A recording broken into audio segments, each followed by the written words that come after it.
And we're privileged today to be joined by Senator Sherrod Brown from the great state of Ohio, who's joining us from his home in Cleveland. Senator Brown has been a fixture in Ohio politics for many years. He graduated from Yale and then shortly thereafter was elected to the Ohio House of Representatives, later served as State Secretary of State in the U.S. House of Representatives. And then he was first elected to the U.S. Senate in 2006, reelected in 2012, and then reelected again in 2018. And his ability to win in a state that's often seen as a red state is viewed, I think, by a lot of national Democrats as a template for how a progressive Democrat can run and win in the United States. Senator Brown is also the author of a terrific book called Desk 88, 8 Progressive Senators Who Changed America, which is a wonderful read. Came out last year. It's being reissued as a paperback. I think last week it began showing up in bookstores as a paperback. It's really a terrific book, and I'd love to talk about it. So Senator Brown, thank you so much for being with us. It's an honor to be back in Southern Illinois, and I met Paul Simon. I didn't know him intimately. I know that your senior senator, Senator Durbin, and he were very close. Senator Durbin worked for him at maybe an intern, I'm not sure, but and had a real sort of intimate relationship with him. And Simon was one of the greats of the Senate, and he's not in this book because he didn't have the desk, but more on that later. So, okay, great. And we'll say Senator Brown, as a member of the House, actually visited the Institute in 1998 for an event, and we were talking a little bit about Carbondale. So, but Senator, let's talk about your book because it's such an interesting read. And let's maybe start from a moment. It's in January of 2013. You've just been reelected for you've been reelected, so you're about to be in your second term. And you come on the Senate floor with your family, and you, I think, escorted by a Senate curator, and you go to Desk 88 to begin to sign your name. Tell us a little bit about the ritual of signing your name to the drawer of a desk, and also what drew you to Desk 88. Yeah, when a freshman comes to the Senate, you kind of rank last in everything. That's fair. At least that's what the Senate network has worked over the years. And so when I was a freshman, there were 10 desks that were unaccounted for, if you will, and no one had chosen them. Everything is chosen by seniority. So you choose your committees mostly by seniority. You choose your office in the Hart or Dirksen or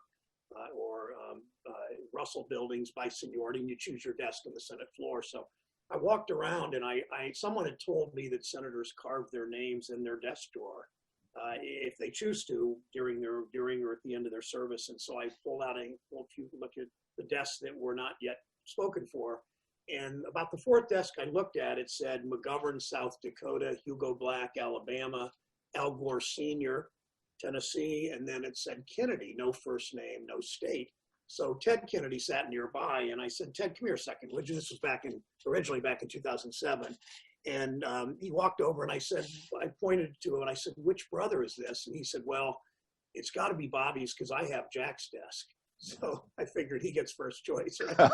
He's his brother, the senior says. So I chose that desk, and then my wife had encouraged me, and I encourage young people listening to think about, when you take a new job, think about the history of that job and who's done it and how they've done that job. And obviously there's a lot of documentation in the Senate of the Senate prior to my serving. And so we ordered a bunch of books online and some out of print, some newer. And I began to read about the history of the Senate. And then I just picked 8 senators that I thought there was a common thread of progressive fight for the little guy, the woman, philosophy, politics, and I decided to write about these 8 senators. Then the story that Mr. Shaw refers to is when the beginning of my 3rd term, I came to the floor and the day before, and we went back into the cloakroom, and I carved my name, and I've been in 12 years. For some reason, I didn't quite think I was worthy to carve my name in there until the beginning of my 3rd term. And my grandchildren were also old enough to kind of see it, although they were more thrilled with the subway ride over to the Capitol than they were seeing this old man carve, who was her grandfather, carved a piece of old furniture. But nonetheless, so I'm using this book to talk about the progressive history of the Senate essentially over the last 100 years. And Senator, I know there's so much debate about nomenclature. When you think of the concept of progressive, what does it mean to you? Well, first of all, I point out that just because this is 2020, and I should point out that, and I will certainly answer your question, Mr. Shaw, that this is a book. This book is all up is 8 white men, because that's who served in the Senate. Only one non-white and no women served had my desk, and the Hawaiian member named Spark Matsunaga. And I didn't choose him among the 8 just for a whole set of reasons. But to me, a progressive is someone who has a healthy skepticism of concentrated private power, that thinks that the banks and the insurance companies and the drug companies and the gun lobby have too much power in all of our institutions. The progressive is someone who stands up to that. A progressive is someone who wants to give voice to people who don't have much voice in our public arena and our public deliberations. And ultimately, to me, politics is about whose side are you on, and that makes it easy. It really makes it easy when you're making a decision. Who do you really represent? Who do you represent? People that already have power and don't really need much help, or do you represent people that are struggling and looking for more opportunity? And that makes it. I will just one more point about that. Ralph Waldo Emerson used to write about the struggle between the innovators and the conservators, his term. And the conservators held their privilege tight and didn't want to give it up.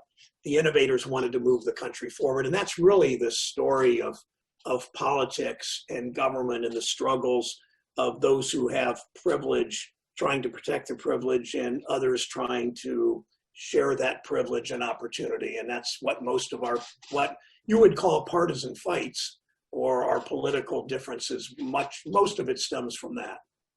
Well, as a symbol, you in your book, you talk about wearing a lapel with a canary and a bird cage. Tell us what that symbol means to you. Sure. Back when I wore a suit every day, and I appreciate your showing me up as soon as I got on and saw you with the suit, I felt bad, but I got over it and didn't put a suit on. But for 20 years, I've worn a little lapel pin. It was given to me at a Workers' Memorial Day rally in a steel town, Lorraine. It was put out by the steel workers. It's a depiction of a canary in a bird cage. The mine workers 120 years ago took a canary down in the mines. If the canary died from lack of oxygen or toxic gas, the mine worker got out of the mines. He didn't have a union strong enough to protect him. He didn't have a government that cared enough to protect him in those days, so he was on his own. So this pin, a lot of senators wear their very fancy pin. We were all given a really exclusive pin. There are, I guess, 100 of them. When we joined the Senate, I choose to wear this because it really, to me, it stands for the role of government. And your question about what is a progressive, in part, it's using the government to fight for people that don't have a voice and don't have much say in our country. And so the canary pin to me represents everything from unemployment insurance to the EPA to women's health to civil rights and gay rights. I mean, it really represents justice in the fight for justice. In your book, you talk about 3 progressive eras in really the last 100 years, sort of 1912 and the reforms that unfolded from that election, the New Deal of 1933 to 38, and then the Great Society. But you say progressive eras tend to be explosive, creative, but also short-lived. Why do you think that is? Yeah, they are. It's clear they're short-lived. The FDR years lasted longer than most, but typically, if progressives take over, we as progressives don't kind of run the table very often. But when we do, we not just do big things. There's 3 things happen. We do big things, they last a long time, and people benefit from them for decades. And then we tend to lose elections afterwards and play defense. Partly as I look at the sort of truncated progressive era of the Obama years, where he won in 8, did 3 really big things: saved the economy, bailed us out of saved the auto industry, got the economy back on its feet, did the Affordable Care Act, and did the Dodd-Frank law, the Wall Street reform. The Wall Street reform and Affordable Care Act, voters didn't feel much benefit from those for a good while. So 2010 elections, we lost big because no voter had benefited at that point from the Affordable Care Act, or had benefited from Wall Street reform that you could tangibly feel. So I think the lesson is I'm not exactly sure why we lose afterwards, except there's always the interest groups that don't like what happened ferociously fight back. I remember when Wall Street Reform passed, the main Wall Street lobbyist in town said, okay, now when Obama signed it, said, well, now it's halftime, meaning we're coming back after you. And that's what they did, and with success, and in really bludgeoning and blocking and some of those reforms, the same thing we played defense for the Affordable Care Act. So the lesson is in 2021, because I think, and I mean, I don't know your politics, Mr. Shaw, and I don't assume to know the people watching, but if you're progressive, and what I would call we win in 2020, I think we're going to do a number of things that are tangible and felt right away by the voters. A minimum wage, the child tax credit, voluntary Medicare buy-in at 55, the overtime rule, which Trump wiped away after Obama, Biden, and Secretary President and Pelosi did that in 2015. And voters will immediately feel like, oh, you know, I voted for Joe Biden and whoever my senator is, and look, our lives got better. So I think that's what progressives sort of missed in those days. But we always do big reforms that last a long time, from Social Security to collective bargaining to Medicare to civil rights. And that's what I'm particularly proud of as part of a latter day part of that movement.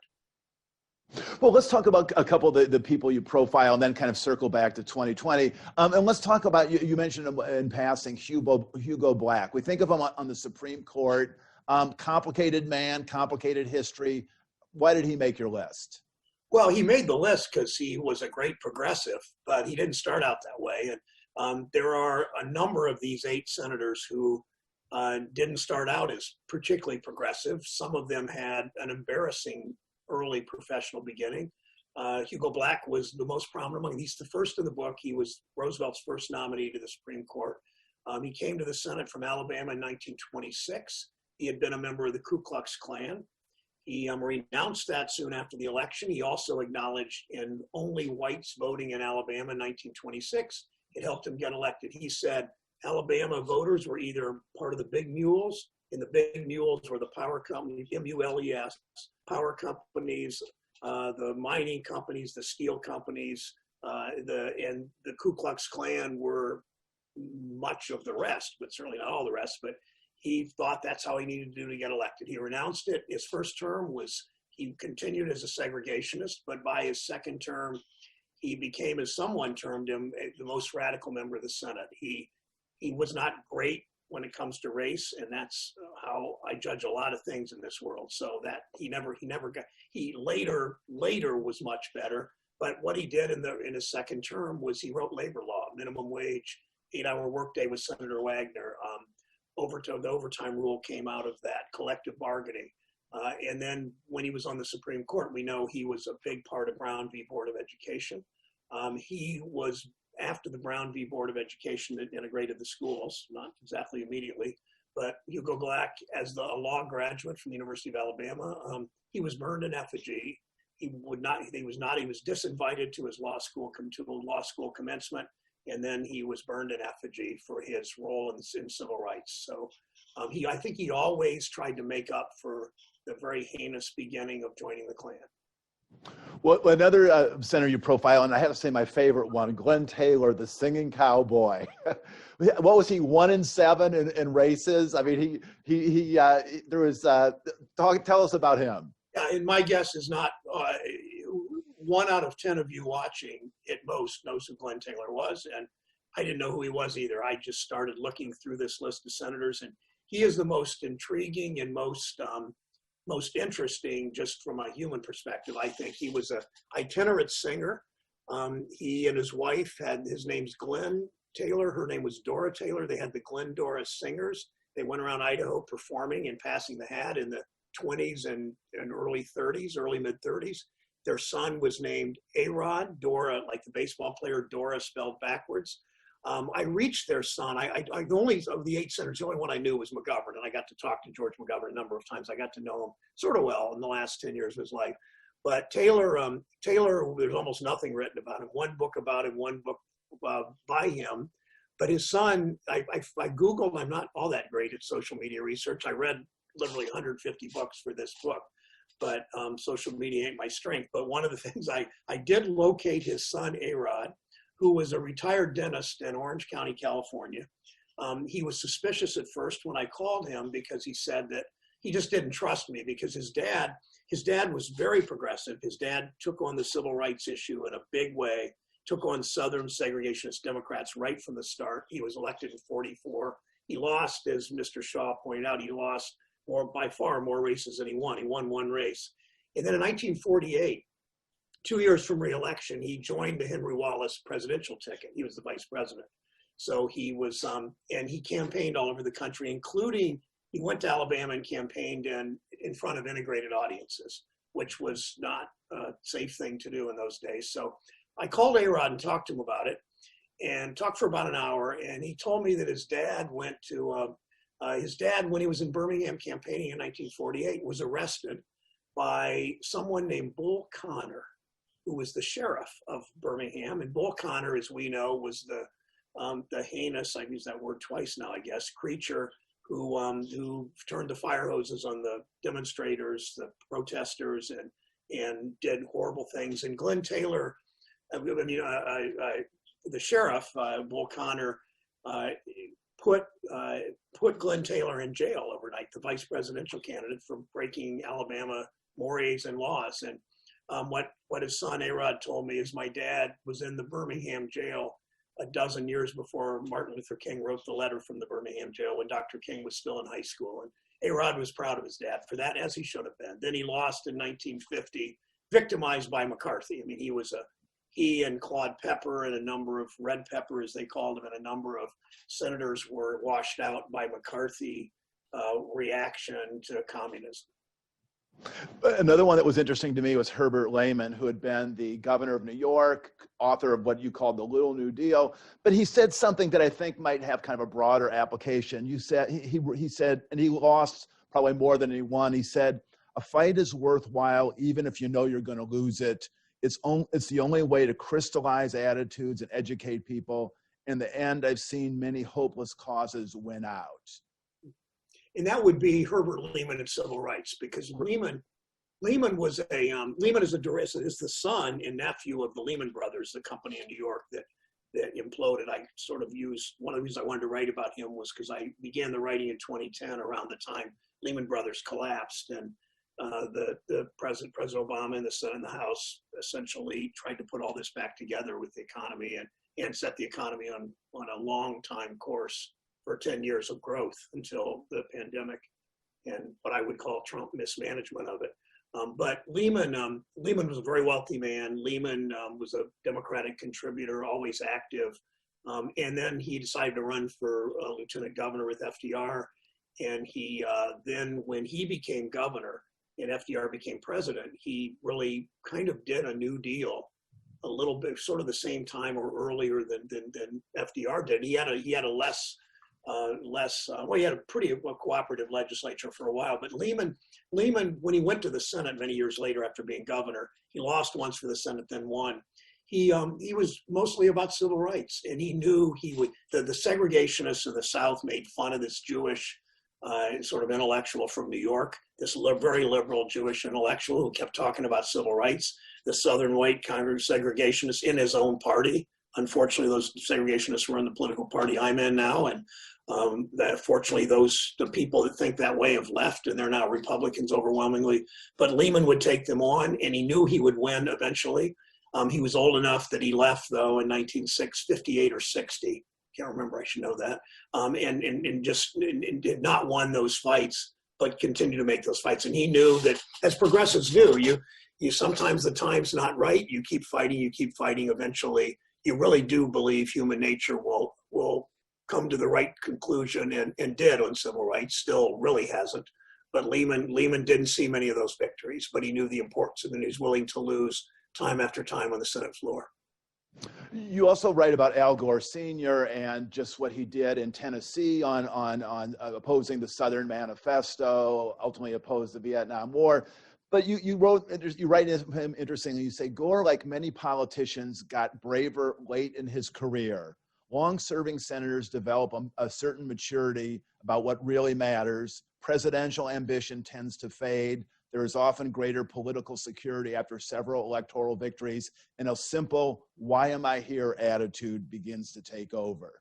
Expand on that. Yeah, it's different for everybody. When you mention presidential, there's an old saw that someone did a secret ballot of who should be the next president of the United States, and it was a 100-way tie for first.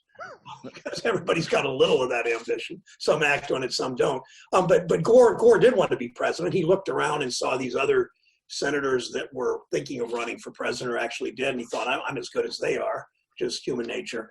But Gore showed courage early in his career when he took on Strom Thurmond in the Southern Manifesto, signed by every Southern senator except LBJ and Gore and his colleague Kefauver from Tennessee.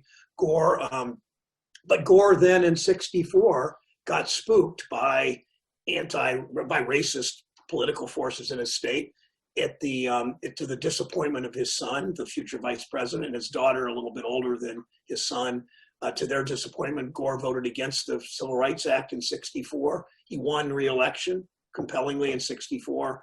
And in '65, he just seemed to get more courage. He voted for the Voting Rights Act. He took on the president of his own party, Johnson, on Vietnam. He took on Nixon, knowing that Nixon would come after him on Supreme Court nominees. He led a big fight on tax reform against corporate powerful interests in Tennessee and around the country. I think he knew he could lose, and he did in 1970 because Nixon went after him. I think there's a bit of a fork in the road as you're there longer. Either you just love the title and the job and the perks so much, you'll do anything to stay, or you wake up and you think, I'm in this job for a reason. How do you not fight for the right things? Why did I get into politics? I think you probably have those thoughts at some time during your career. And I think the two senators in Illinois strike me both as really thinking about service the way that they should. I don't say that about all my colleagues, and I'm not going to out anybody that I don't think about that, at least on this program right now. But I think you do have those thoughts, and maybe at least Gore is an example of getting more courageous. I think a couple other senators in this group are too. You write a wonderful chapter on Bobby Kennedy, who had a relatively brief Senate service. And you talk about his Senate service. You also talk about his 82-day presidential campaign. And you say something that was very kind of striking, even kind of haunting. You said it was the most hopeful candidacy, presidential campaign in recent history. For those of us who have forgotten what a hopeful presidential campaign looks like, what does it look like? What did it look like then? Certainly saw it with the senator from Illinois back in 2008. And the forces arrayed against him made it the whole hope never fulfills everything. Yeah, Kennedy, and perhaps because Kennedy's time was cut so short, that we can still look back at that as such a hopeful time and a what if his brother hadn't been killed, what if he had lived, and certainly there was an indication it was likely that he would have won the nomination, and who knows about the general, because what was happening in politics in '68 with the segregationist Alabama Governor Wallace running, and a Nixon that was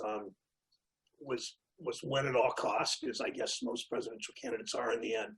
But Kennedy didn't start out that way. Kennedy perhaps grew. I mean, I would say this about all three Kennedy brothers that served in the Senate. John Kennedy wasn't considered a particularly good senator by history. Teddy was not a particularly good senator his first couple of decades, but his last 20 years, I would argue Ted Kennedy was the best senator in American history. I mean, I'm not a Senate scholar entirely that way, I think Bobby's first few years, he worked for McCarthy. He was considered sort of an SOB by a lot of people, and then his eyes were opened. There was a line from I wrote it down because I never could remember it quite. That Kennedy, and I still can't find it, of course, now, but that Kennedy was, Marian Wright Edelman, that founded Children's Defense Fund, said what she liked about Kennedy, and she didn't like Kennedy initially because she knew that Kennedy's brother nominated a whole bunch of really bad judges that would pass from the segregated South that made decisions in the civil rights movement and the civil rights era that were hostile to civil rights. But she saw Bobby in the Delta, Mississippi, and she said, he is open to life, he is open to suffering. And Kennedy went from not an especially empathetic appearing creature to as empathetic as any elected official I've ever seen. I mean, you could, and again, I studied and I didn't see him, but he had an uncommon empathy that I think Joe Biden has that in part. I think Biden, because he suffered, I think the suffering FDR was a better president, everybody would argue, because he had suffered from polio. And Joe Biden, I think, will be a better president because of the pain he's seen. And I think Bobby Kennedy was the same way. You write towards the end of the book about the state of current American politics, and you write kind of searchingly about the Democratic Party. And one of the points you make is the Democrats need to start going away from their comfort zone. He said you could just sit back and rack up big margins in the big cities, et cetera. But he said we need to speak to rural people. We need to speak to rural America, blue collar workers, et cetera. Do you think the party is getting better at that now? Yeah, I think that I think Biden is the most pro-worker nominee for president we've had in my lifetime, or at least my adult lifetime. And I think he is going to talk about the dignity of work and governing through the eyes of workers, contrasting that with Trump's betrayal of workers. And Biden's not, and make it very clear when I talk about dignity of work, which is sort of what most of my career is about. I don't mean white male union members. I mean them, but I mean all workers, and like essential workers right now that we call essential workers that drive buses in Chicago and work in hospitals changing the linen, and are security guards and work in grocery stores. They're more women than men, and they're disproportionately people of color, and they're generally not very well paid, and they're not very well protected on the job. And we've got to talk to those workers, whether you punch a clock or swipe a badge or work on for tips or work on a salary, and simply ought to make an ad. I mean, Dr. King, who did not exactly coin the term dignity of work, but popularized it, he really did talk about, he merged labor rights and worker rights and civil rights together, and because he said there is no menial job if you pay an adequate wage, except he said it better than that. But that's how we should govern, and I think Democrats speak to that better than Republicans. But Democrats also have to go into communities where we lose, and lose less, if you will, and that means going into those smaller towns, rural areas in Southern Illinois, the area you're doing this from. If you get outside of Belleville, East St. Louis, you're into more rural areas where they're not always as friendly to Democrats. My state has a lot of that. You win in Ohio by winning 15 out of 88 counties. You can win by winning that many counties if they're the right 15, but you can't lose your shirt in those smaller counties. And Democrats have to be more aggressive about that. One of your views that you state is that you think that Republicans in small towns, rural America, it's not so much that these communities like Republicans all that much more than Democrats, but they fear them less. They think that the Democrats, might take their job, take their guns, et cetera. So play off that a little bit. I was on a bus with Bill Clinton campaigning for his wife back 4 years ago, and he said a lot of rural folks don't think that either party's going to do anything for them, but they think Democrats will do something to them. And I really think that's sort of the secret of Trump's popularity, and that they think we are so bad, we're going to take their guns, we're going to force their wives to have abortions into the 9th month, we're going to force their sons to become gay, we're going to let immigrants over the border. There's just a real fear of us. And Trump has played to that by being stand at the barricades against the heathen Democrats. But I think the answer to that is a real passionate fight for workers. And I'll illustrate it with a story I used in the book. I was at the Ford plant in Avon Lake, Ohio, west of Cleveland in 2000 during the Gore Bush race. And it was a week or two before the election. I was in the cafeteria break room, and I was sitting around with 6 or 7 UAW members I knew, or I didn't really know. I knew a couple of them. I didn't know all of them. And we were talking about the election, and one guy said he's voting for Bush. And the guy said, "Why are you voting for Bush?" He said, "Well, Gore wants to take my gun." And the guy next to me, who I knew, kind of touched me on the shoulder and said, "Hey, Brown wants to take your gun too. You vote for him?" And he said, "Yeah, I vote for him because Brown fights for my family and me in the workplace, and my kid getting to go to college and going to go to tech school." And that's really what, I mean, Democrats, there are many people that will never vote for me because I get an F from the NRA. There are many people who will never vote for me because I'm pro-choice. There are many people that will never vote for me because I've been for marriage equality for 25 years.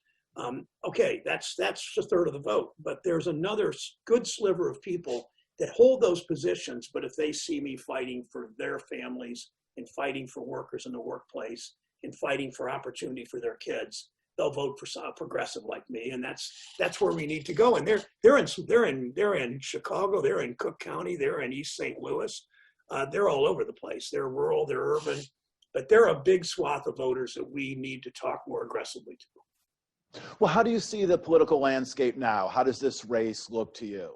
I think that Biden is going to continue to do well. I think Biden's going to win. I think he has a reasonably good chance to win Ohio.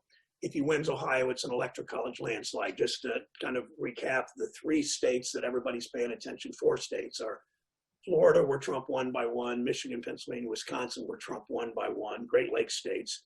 Ohio, Trump won by 8. Ohio's harder, but if we win Ohio, because it's demographically not too different from Western PA, Michigan, and Wisconsin, we will win an electoral college landslide. That will undermine Trump's childish antics after the election, where he clearly is going to say the election was rigged if he didn't win, and he's not going to win. And that will undermine his efforts to do that if Biden gets 330 electoral votes or whatever instead of just the 270 he needs.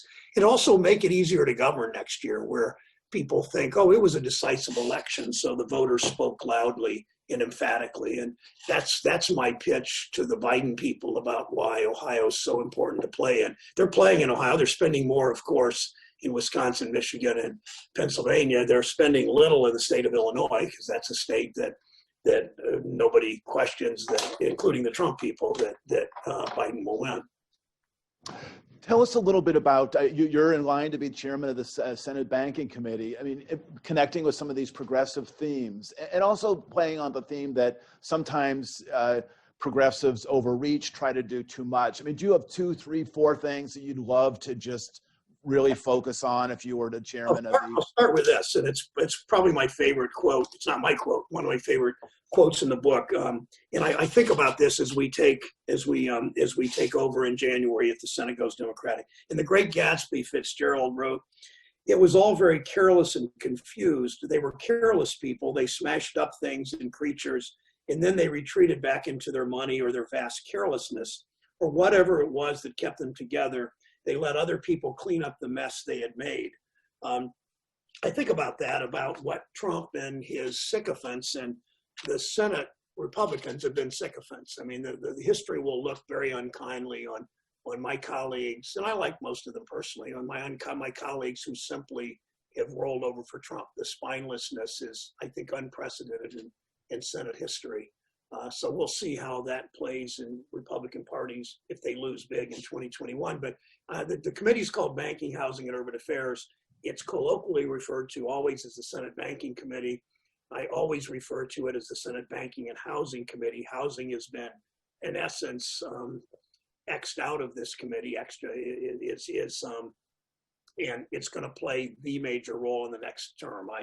If I'm chairman, we have had the Banking Committee, the Banking Housing Committee play such an important role in people's access to housing. 1/4 of people who rent in this country, pre-pandemic, 1/4 who rent spend more than half their incomes in rent and utilities. One thing goes wrong in their lives, the car breaks down, their child gets sick, they have a workplace injury that keeps them out for a week, and they could very easily be evicted. And we need to pay attention to, and housing in this country. It went from it was so under the influence of first the Black Codes, then Jim Crow, then redlining, and now the Trump discriminatory policies locked into the regulatory bodies, that we need to do a lot of things for open housing, for fair housing, and simply to provide more housing to people at an affordable rate. Great. Senator, we have a few questions that have come in from really across the country. Catherine from Carroll Stream, Illinois, wants for you to comment on just Congress's response to the COVID crisis, particularly the struggle to get funds to states. How would you evaluate what Congress has done? Back in March, we did it right. It was a unanimous vote. The most important part of it, or I think the most important part, was the $600 a week. unemployment benefit for my state, literally in Illinois too, similar size state, you're a little bigger, hundreds and hundreds of thousands of workers. We provided some money for local governments. We provided help for small businesses and kept us out of a much deeper recession. 12 million people were kept. 12 million people did not fall into poverty because that's $600 a week, studies show. In August, President Trump and Senator McConnell let it expire. They've not really negotiated any real good faith. Speaker Pelosi passed a bill back in May to do the second round of big stimulus, and McConnell simply refused and Trump simply refused. So Congress, the Senate has failed miserably on this. We will not just see people falling more into poverty. We're going to see a wave of evictions in the next 6 weeks if Congress doesn't step up and do its job. And McConnell will not let us do that job. And I just think it's morally reprehensible. I hear millionaire senators and billionaire cabinet members in the Trump administration say things like, that's $600 a week. That's just too much money. We shouldn't be doing that. These are millionaires talking about a worker that's getting $600 a week to keep a roof over their heads. And just my favorite Lincoln quote is Lincoln used to say, I got to get out of the White House and get my public opinion bath. And I just don't see many Republican senators getting much of a public opinion bath and listening to the pain and the suffering among literally millions of Americans. 600,000 people in my state lost their unemployment benefit at the beginning of August. And what are they to do? We received a question from Nancy from Chicago, who refers to legislation I think you introduced yesterday called America Leads Act, which authorizes, I think, about $350 billion for science education and computer training and so forth. What is the genesis of the bill, and what are you hoping to accomplish? Genesis is we watch our relationship with China and watch the Chinese, aggressive as they are, and have watched American business lobby Congress for weaker trade laws and tax laws that tend to entice more of their businesses to shut down in Decatur, Illinois, or Mansfield, Ohio, and move overseas, move to China, and then sell their products back into the U.S., causing devastation in our communities and terrible pain among families that lost their jobs. And the best response to that is, sure, we play hardball and trade with China. I've advocated that my whole life. But we also need to make sure that we are active members in the Paris Peace Accords, active members in the UN, active members in the World Health Organization.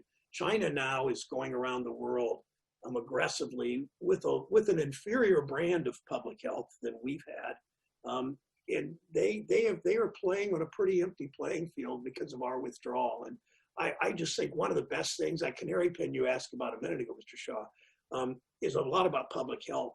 And we live 30 years longer today because of public health in this country. And we were the best in the world. We really led the charge on combating smallpox and combating polio and combating diphtheria a few decades earlier. Stopping Ebola with President Obama and his CDC. And the CDC has abdicated its job. The US has abdicated its position because this president doesn't have any interest in doing that. And Biden will rejoin the WHO, rebuild the CDC. And then we compete with China on the right stuff, on the soft power issues, if you will. And we are much more attractive to the rest of the world when we act that way, rather than the sort of bellicosity that trend, the tough guy and the jostling with strong men that Trump likes to do so much. Ro from Chicago asked, he was hoping that we were going to run for president in 2020, and he just wonders whether just the divisive political tribal politics of the moment is discouraging candidates such as yourself from jumping in. So talk about that. Yeah. Somebody said, when I thought about it for a couple of months in early 2019, and I wasn't one of those people that planned on it like a lot of people that run do. And I don't think any less of my colleagues that do that. But I just said I didn't really want the job enough, because you really got to really want it if you're going to go through that. And so a number of people said that's why you should have run. We want somebody that doesn't really want it. Well, you're not going to get somebody that doesn't really want it, because it's not just 18 months of going through that. It's also the preparation. I didn't do any preparation leading into that, except I come from a swing big industrial state where you've got to mount a national effort in many ways to win a state like Ohio. But I think the process, of course, it discourages people. You've got to have a certain temperament and a huge ambition. It doesn't make you less moral or less anything that you have that. But I just didn't want to put my family and me through that unless I really, really wanted it. And my family was on board. My wife was very much on board. My kids were. Our grandchildren are small. They really wouldn't have known much what it was. They were at that point under 6. But I think and to me, it's all about changing the direction of this country. And I'm playing a major role in the Biden campaign, not just in Ohio, but helping a lot in Pennsylvania, Michigan, and Wisconsin.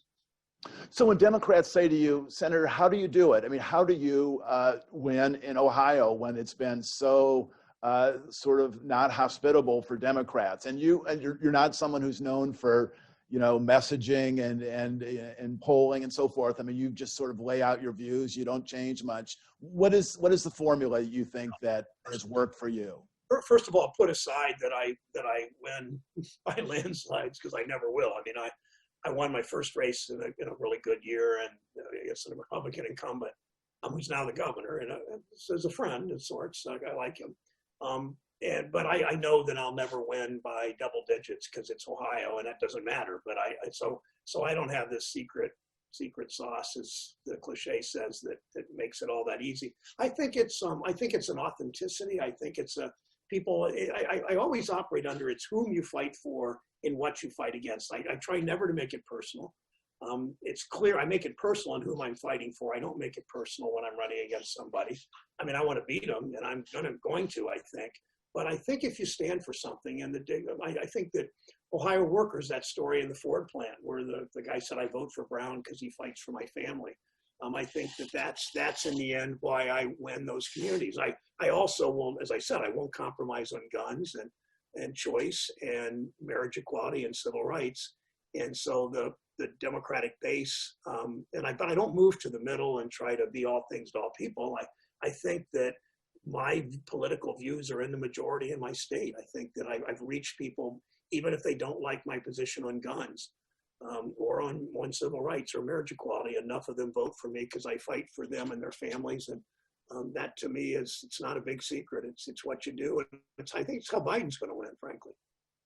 Well, this is your third book, and in your notes you say that this book was a 10-year project, and you were never sure that it was going to become a book. Tell us about the genesis of it in terms of, was it just, I mean, you became interested in the stories of your fellow alums, and that just kind of built up over time? Or I don't remember if there was a day or a week when I thought, reading this stuff, reading about these senators, I was going to say guys, they all guys, could turn into something. And I don't know at what point I thought that. I started writing in probably 2010. And then I was in an election cycle. So I mostly put it aside, kept reading and marking a lot in books. I like to buy books so I can write all over them. There's one of my favorite, Mortimer Adler once said, the great critic, I guess, said that he said, if you want to honor the art of the printer, you don't write in a book. If you want to honor the art of the writer, you write in the book because you want to talk to the writer. So that's my philosophy of that, which has got nothing to do with anything. I think that I started writing, and then in about, my wife, who is a Pulitzer Prize winner, Connie Schultz, Connie started writing her novel, which just came out, called The Daughters of Erie-Town, about a working class family growing up on the shores, 4 generations growing up on the shores of Lake Erie. And Connie started her book about the same time. And we talk a lot to each other about all this. I don't write her stuff, she doesn't write mine. But about 5 years ago, I thought I was done with the first draft because I thought I was really done. I'd written I thought, pretty good biographies of these 8 senators. And I showed it to Connie and she read it. She said, well, you're about half done. And that was not a good week for our marriage. I mean, I was really pretty pissed off. Well, I'm half done. Well, she said, you've got to put more of yourself in it. So I started writing. So I wrote on the 8 senators, but after each one, I wrote an essay, sort of thoughts from Desk 88. And that's what really made the book much better. And Connie, as she points out, loving wife that she is, she said, I was right. You did make it a lot better. And it made it a lot more work. But I started it by thinking about, after writing about Hugo Black, I started writing about my parents. And I started that chapter, that Reflections from Desk 88.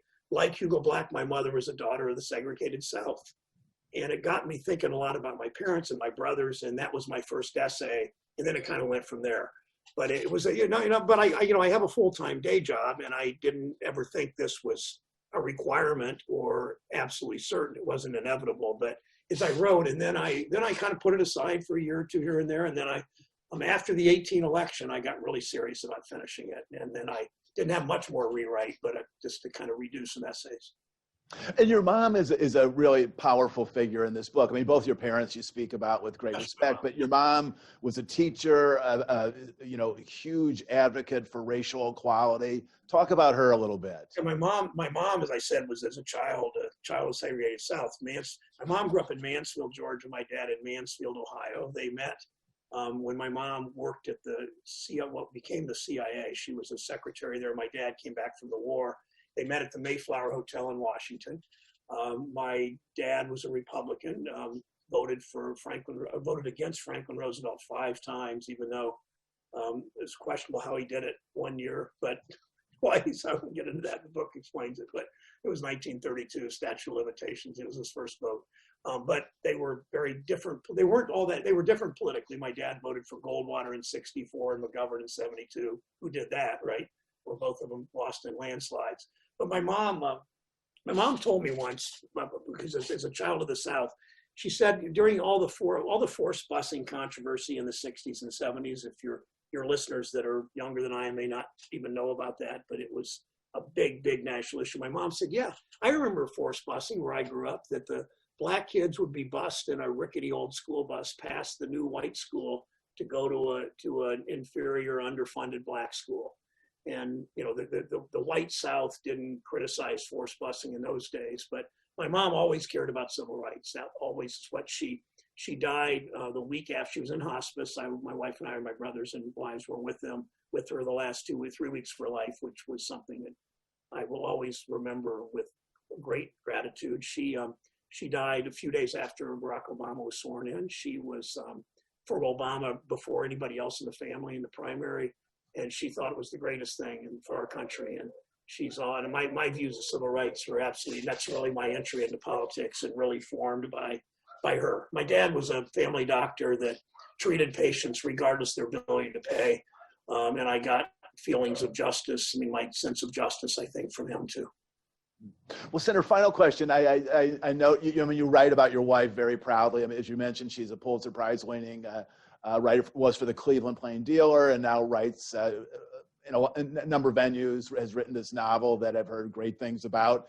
But I read that in 2014, you gave a joint commencement address. How did that work out? And did you coordinate messages, or what was that? How was that? Right, much about that. We knew what we were going to say, but it was just fun. And the president of the college was a friend of mine that I think it must have been his idea. I think I do remember the reason we were able to do it.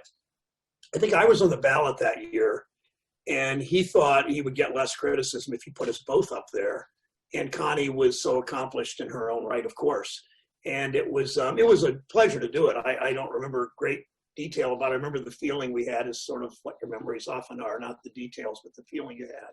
And it was just fun standing in front of those students, both of us in our robes and our funny hats that keep slipping off when you're trying to talk. And it was just a nice moment, and one of those things that you get to look back on with some pride and some pleasure. Thanks for asking about that. Yeah, well, let me ask you a final question. Do you have another book that you're thinking of? I know you got a day job, as you put it, and it may get much busier in January, but is there another senator that you'd love to know more about? I don't.